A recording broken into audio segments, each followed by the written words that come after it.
Hello and welcome to this session. We will be discussing measurement and scaling in business research methods. Now, I will give you a little insight into this, then you will understand. Normally, we take measurement and scaling for granted.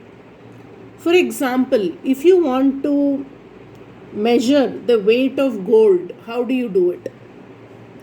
Grams. If you want to measure the purity of gold, how will you do it? Carat.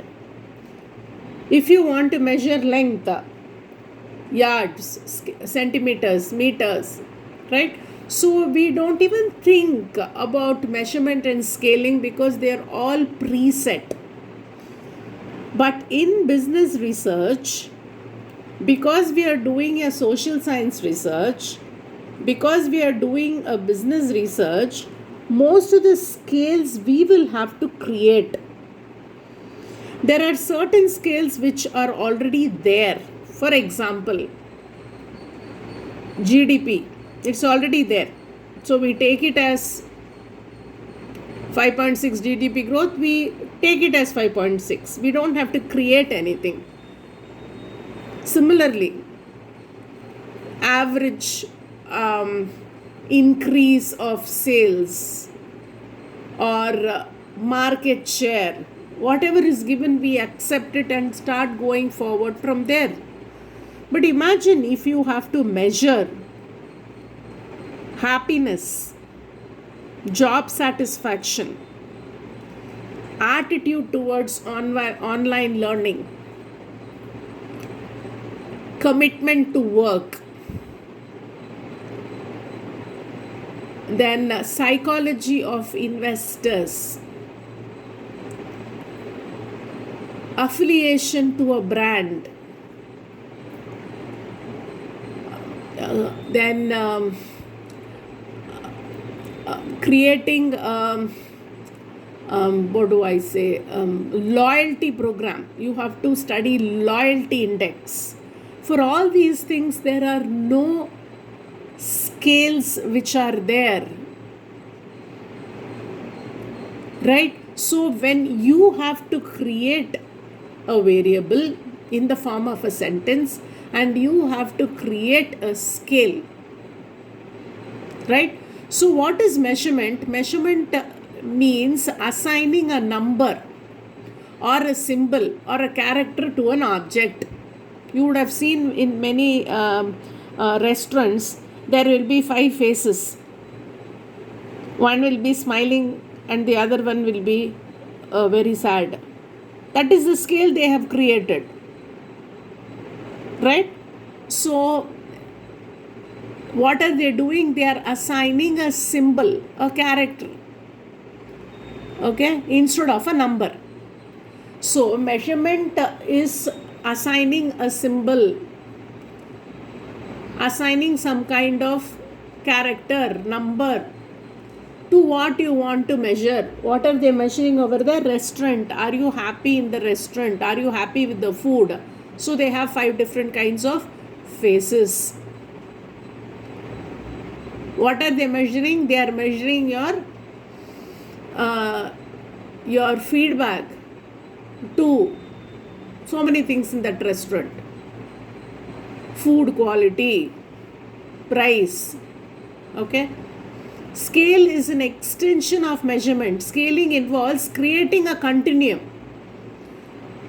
Like this, you are creating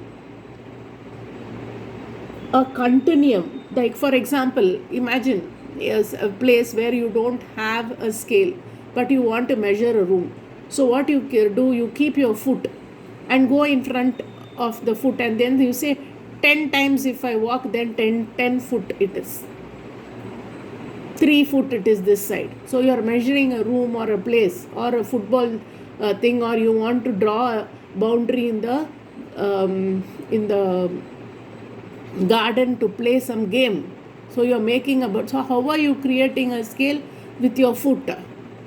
And then you are continuously walking, and then this side 10 and this side 5 you create, and then make a box, creating a continuum. Measurement and scaling. right? So in most of these cases where what we are studying, we have to create our own variables means those sentences, okay, towards studying a particular concept, and we have to create a measurement and scale. What are the various basic scales? Okay, so if you look at this one, so nominal scale,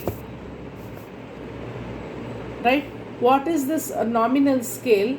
Nominal scale is, for example, in your class, nominal scale is 1 to 60. Roll number USN 1, 2, 3, 4, 60. That is the nominal scale. Number assigned to a student, nominal scale. Does it mean student number 1 is the first rank holder? Does it mean student number 30 is not a person who is not scoring? No, it doesn't mean anything. It just means your name, and then there is a number assigned to your name, which is the nominal scale. Okay, it just gives the place, that's it, male or female. It just mentions that, that's all. It assigns to where you are, number assigned to a person, gender assigned to a person, correct? Male, female, gender assigned to a person. Which place are you from? I am an Indian. Country assigned to a person, that's all. It doesn't say anything else. Okay, so the first one is known as the nominal scale, and there is a number assigned to this individual. The second one is an ordinal scale. Ordinal scale is the rank order of winner. For example, in your class there are 60 people. I am arranging the 60 people in an order of the marks that you have procured. Correct? So the number 18 will be the first rank. Number 22 will be the second rank. I have rearranged you all in the rank order. So USN 1, 2, 3, 4, 5, 6, it will not be in that order. USN 18 will be the first rank holder. 33 will be the second. 53 will be the third. Like that. Rank order of winning. So here what happens? You have the first place, the second place, the third place, the 60th place. Ordinal scale. Nominal scale, it just assigns a number to you. Ordinal scales tell you the rank of your arrangement. Third one is the interval scale. Interval scale, now this ordinal scale, you know 1 to 60. But does it mean the number 1 is 100 marks and the number 2 is 99 marks, number 3 is 98 marks? No. Definitely not. So the third one will give the interval. Between number 1 and number 2, there is 3% difference. Number 2 and number 3, only 1% different. Number 6 and number 7, same score. Same score, 87.3. Okay. So then why they both should be in the same line. No, why one after the other? We have to give one after the other. It is based on alphabetical order. If supposing the first name is Zarina, second name is Amitabh will come first, Zarina will come second, because they both have 88.6. But then based on their alphabet, the numbers will be given. So this is interval scale. Interval scale will give the performance rate. Performance rate means the difference in score between one and the other. Just not the place 1, 2, 3, 4. First rank, second rank, third rank, fourth rank. It will say between the first rank and second rank and third rank, what is the percentage of difference in marks? Interval scale. Ratio scale will say in compared to the other school, in compared to last year, right? What is the score for of yours? Ratio scale. Okay, so this is they say ratio scale is the best scale because it starts with it has this 0. It's both the sides, negative and positive. Compared to last time, you are better off by 3%. So last time there is a point where you can go minus also. Interval scale is only plus. Ratio scale is also minus. Now let us see the levels of measurement. If you look at this, nominal scale is the most weakest scale.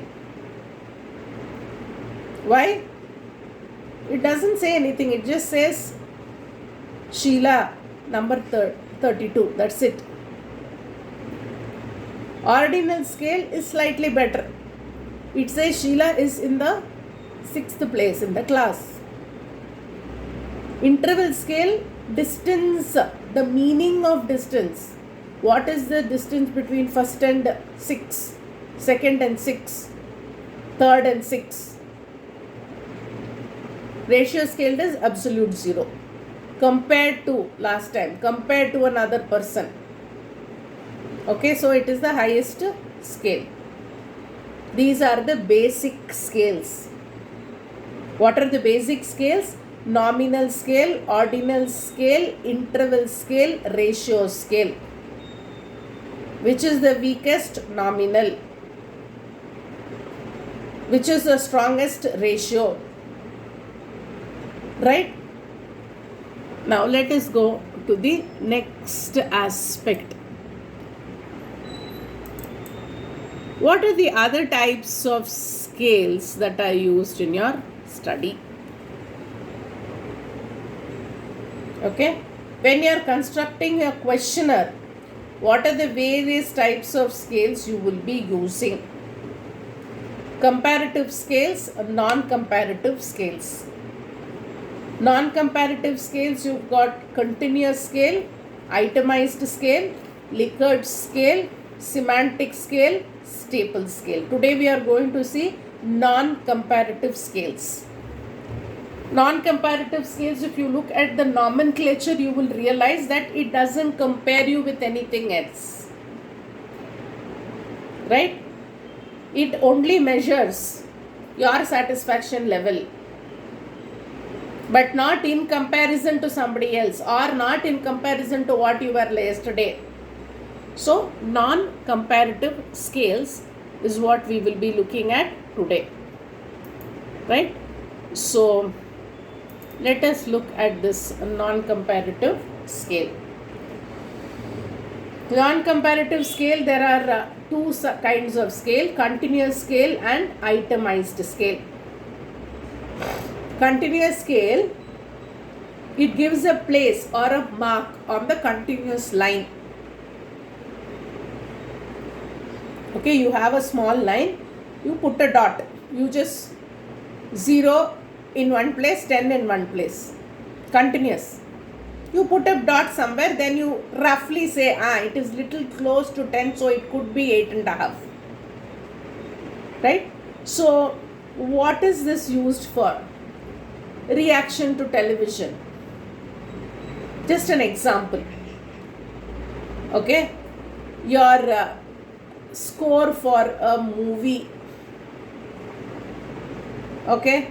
Or your reaction to the food. Anything you can place in that scale, continuous scale. So what is the advantage? Very easy to construct. What is the disadvantage? Scoring is cumbersome, and number two, each one will say scoring one thing. One will say it is 9, one will say it is 8.5. Right? So now we will go back and see what is continuous scale. You will understand it. Then we'll come back to this again. Look at this continuous scale.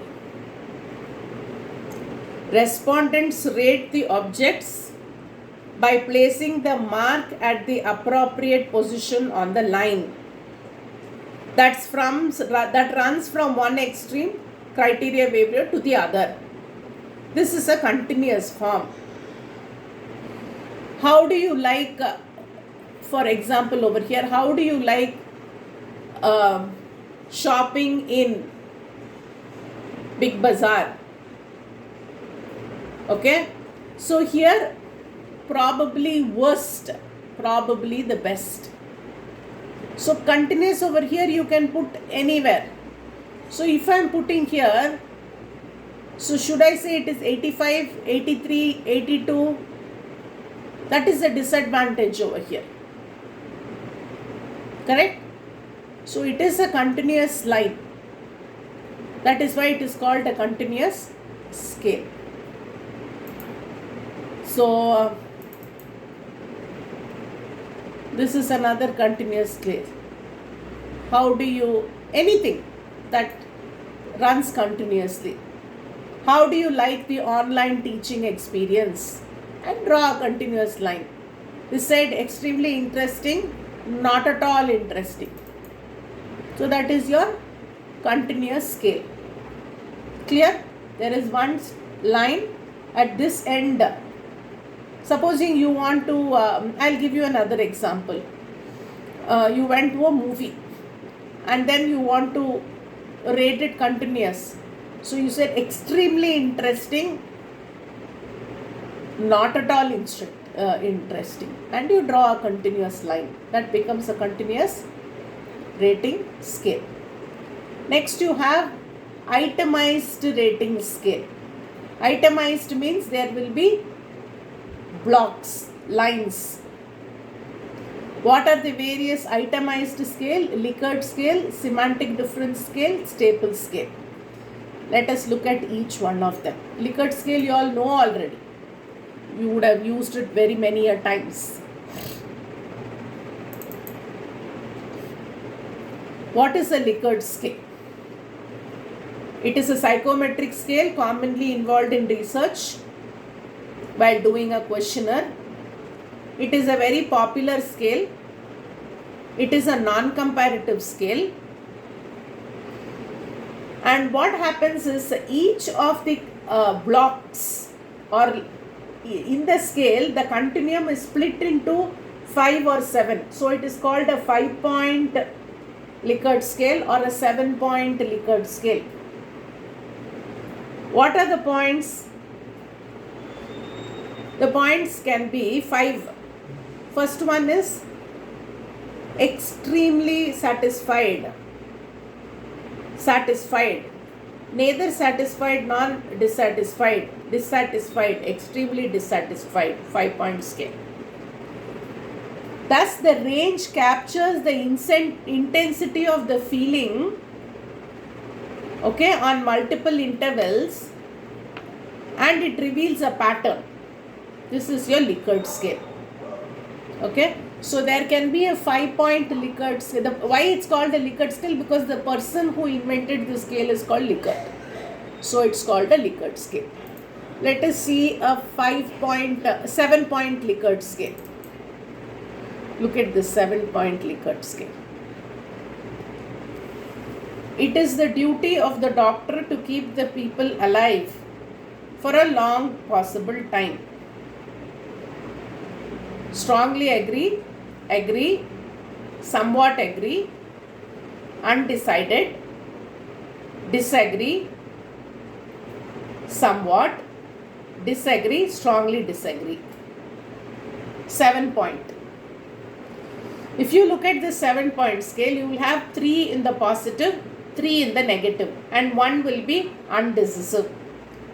Even in the 5-point scale, you will have 2 in the positive, 2 in the negative, and the middle one will be neutral. Please understand this very clearly. There are 5-point Likert scale, 7-point Likert scale. The middle point is neutral. On either side of the neutral, you will have the plus scores and the minus scores. Clearly? Scores means this agreed, disagreed. You will have the positive version and the negative version. So this is your Likert scale. Let us go back to this. What is the next scale? So what are they saying about Likert scale? It's a degree of agreement or disagreement or satisfaction or whatever it is. Measurement of attitudes. It's used for measurement of attitudes. Easy to construct, administer, both for the person who's filling up and for the researcher. And compared to this, it is a little more time consuming. So let us look at semantic difference scale.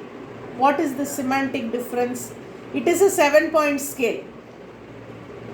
And it is a bipolar labeling. Let us see what is bipolar labeling. It's like this continuous scale, but slightly different. Bipolar labeling. You can assess attitudes, brands, okay, loyalty, any one of this for semantic difference. Versatile, difficult to construct, more difficult than this. Let us see some examples. Semantic difference scale is a 7-point scale and bipolar labeling. Powerful, weak, unreliable, reliable, modern, old-fashioned.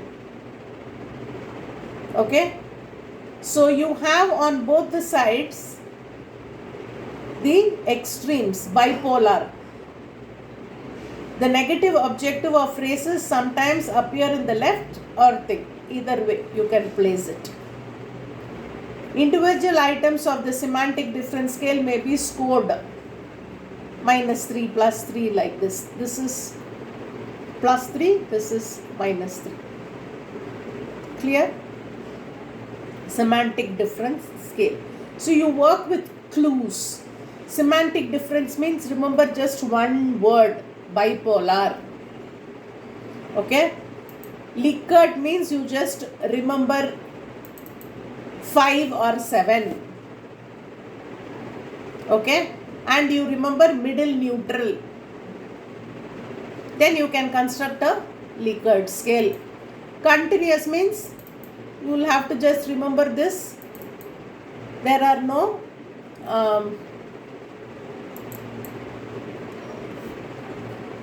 so continuous scale, you just remember both the sides. Continuous, that itself will give you a clue. Okay, the worst and the best. Continuous. Right. Now, semantic difference scale. See, the difference between continuous and semantic differences. In continuous, you only have clean and dirty. You don't have 1, 2, 3, 4, 5, 6, 7. Okay, so when it is continuous, when it is here, you don't know whether it is 6.5 or 7. But in semantic difference, you clearly have places. If I am putting in 5, then you know what it is.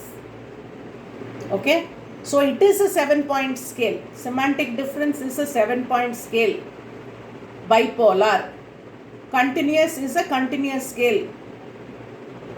Okay, with both the hands, bipolar. Right. So this is the semantic difference scale. Next is, see this, staple scale.